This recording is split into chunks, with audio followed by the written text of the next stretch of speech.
साथियों नमस्कार। साथियों, आज मैं आपसे एक सीधा और कड़वा सवाल पूछने आया हूं। देश को आजाद हुए आज 78 साल हो गए। देश के गरीब, मजदूर, मजलूम, किसान, शोषित, वंचित समाज के लोगों को क्या उनका हक हिस्सा मिल गया?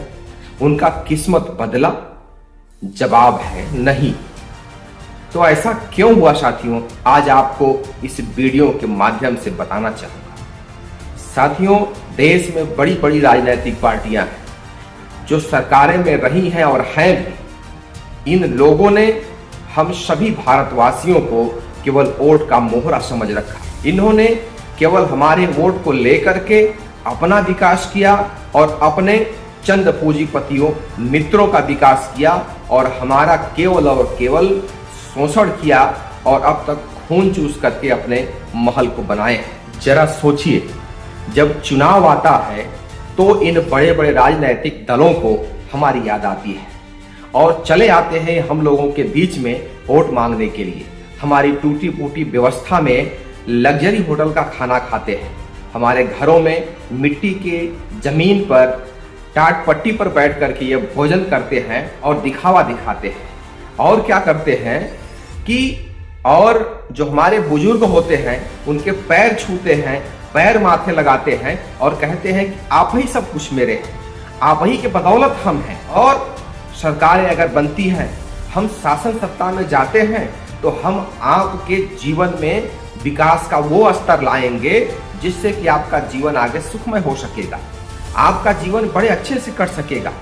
हमें बहला फुसला करके वो चुनाव जीत जाते हैं, सरकार में पहुंच जाते हैं और उसके बाद उनके मखमली कालीन से उनके पैर कभी नीचे नहीं उतरते। उनके जो एसी गाड़ियों के शीशे होते हैं उनके शीशे कभी नीचे नहीं आते हैं। वो केवल हमें ये दिखाते हैं कि हम आपसे अच्छे खाते पीते हैं, मजबूत हैं साथियों।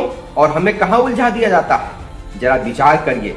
5 किलो अनाज में, गैस सिलेंडर में, आवास में, 2000 किसान सम्मान निधि में हमें उलझा दिया जाता है कि हम रोजगार की बात न करें, उनसे कोई सवाल न करें, क्योंकि ये नहीं चाहते कि देश के गरीब का बच्चा पढ़ लिख जाए, देश का गरीब बच्चा IAS PCS बन जाए, देश का गरीब बच्चा सत्ता में पहुंच जाए। क्योंकि अगर ऐसा हुआ तो सोचिए इनकी गुलामी कौन करेगा, इनकी हरवाही कौन करेगा, इनके दफ्तर का चपरासी कौन बनेगा।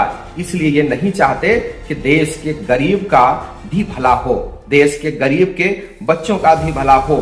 साथियों, एक बात को आपको बड़े ही गौर से समझना पड़ेगा कि ये हमें धर्म के आग में क्यों झोंकते हैं, ये हिंदू मुसलमान क्यों करते हैं, ताकि हमारा ध्यान रोजगार के मुद्दे से हट सके, हमारा ध्यान अच्छी शिक्षा से हट सके, हमारा ध्यान अपने मान सम्मान से हट सके।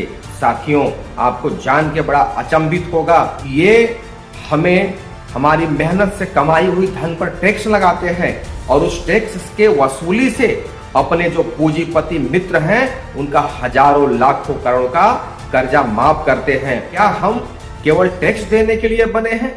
क्या हम सभी लोग केवल वोट देने के लिए बने हैं और इनके निवाला बनने के लिए बने हैं? तो हमें साथियों इस बात से सतर्क रहना पड़ेगा। किसी भी चीजों का पोषण का शिकार बनने के लिए नहीं बने हैं। हमें अपने अधिकारों को समझना होगा, अपने मूल अधिकारों को समझना होगा, इन बेईमानों से लड़ना होगा, अपने अधिकारों के लिए सड़कों पे उतरना होगा, तब हमें सफलता साथियों मिल सकती। साथियों, इस शोषण को, इस अत्याचार को खत्म करने के लिए जन अधिकार पार्टी ने अपना कदम मैदान में रखा है।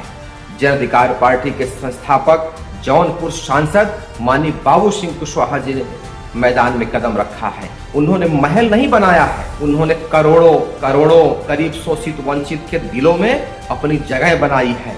धरती पे काम करके, लोगों के बीच जा करके, मिशन को बता करके, उनके अधिकारों के प्रति जागरूक करके उन्होंने जगह बनाया है।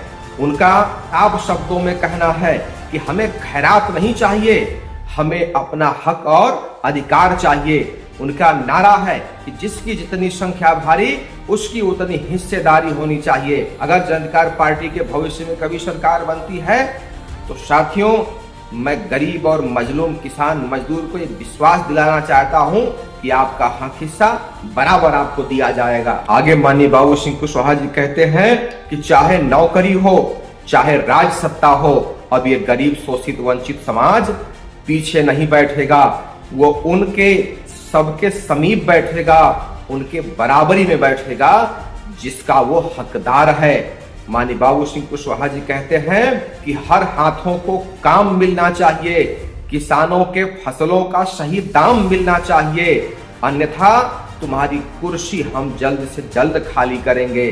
जन अधिकार पार्टी की पूरे उत्तर प्रदेश में सरकार बनाएंगे और शोषित वंचित समाज जो अपने हक अधिकार से इतने दिन से वंचित रहा है उसको हक अधिकार देने का काम करेंगे। मेरे नौजवान युवा साथियों, मेरी माताएं बहनें, करोड़ों शोषित समाज के लोगों, अब जागने का वक्त आ गया है। अपने हक अधिकार मान सम्मान को लेने का वक्त आ गया है। जो रण में मजबूती से हमारे अधिकारों के लिए संघर्ष कर रहे हैं माननीय बाबू सिंह कुशवाहा जी, उनके हाथों को मजबूत करने का वक्त आ गया है। साथियों, आपको अपने घरों से निकलना पड़ेगा, आपको माननीय बाबू सिंह कुशवाहा जी के हाथों को मजबूत करना पड़ेगा।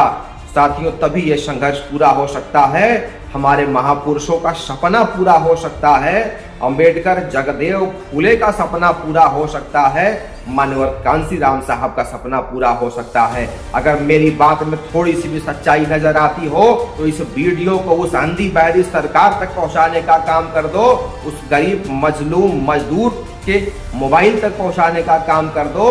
ये आंदोलन नहीं रुकना चाहिए। इस वीडियो को इतना शेयर कर दो, इतना शेयर कर दो कि ये आवाज, ये मिशन हर उस व्यक्ति तक पहुंच जाए जिसको अपने हक अधिकार के लिए लड़ने में सुविधा हो। साथियों, माननीय बाबू सिंह कुशवाहा जिंदाबाद, जन अधिकार पार्टी जिंदाबाद। साथियों, हम लड़ेंगे और जीतेंगे, शासन सत्ता को प्राप्त करेंगे। इस अंधी बहरी और बेरहम सत्ता को हम जड़ से उखाड़ फेंकेंगे। साथियों, नमो बुद्धाय, जय भारत, जय भारती, जय हिंद।